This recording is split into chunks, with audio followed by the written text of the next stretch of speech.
Isaiah 17. A prophecy against Damascus. See, Damascus will no longer be a city, but will become a heap of ruins. The cities of Aroer will be deserted and left to flocks, which will lie down, with no one to make them afraid. The fortified city will disappear from Ephraim, and royal power from Damascus. The remnant of Aram will be like the glory of the Israelites, declares the Lord Almighty. In that day the glory of Jacob will fade. The fat of his body will waste away. It will be as when reapers harvest the standing grain, gathering the grain in their arms, as when someone gleans heads of grain in the valley of Rephaim.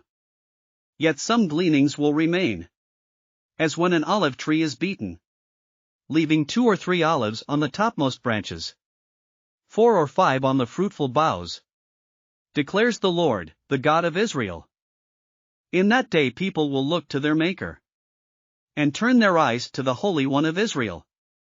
They will not look to the altars, the work of their hands, and they will have no regard for the Asherah poles, and the incense altars their fingers have made. In that day their strong cities, which they left because of the Israelites, will be like places abandoned to thickets and undergrowth, and all will be desolation. You have forgotten God your Savior. You have not remembered the rock, your fortress. Therefore, though you set out the finest plants, and plant imported vines, though on the day you set them out, you make them grow, and on the morning when you plant them, you bring them to bud, yet the harvest will be as nothing. In the day of disease and incurable pain. Woe to the many nations that rage. They rage like the raging sea. Woe to the peoples who roar. They roar like the roaring of great waters. Although the peoples roar like the roar of surging waters, when he rebukes them they flee far away. Driven before the wind like chaff on the hills, like tumbleweed before a gale. In the evening, sudden terror. Before the morning, they are gone.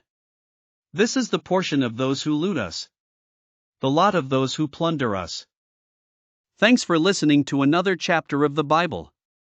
At My Faith Fuel, we believe a good coffee fuels your faith and energizes your day. Please visit myfaithfuel.com to explore our delicious coffee blends. Part of each purchase goes to training worshipers around the world. Thanks for listening.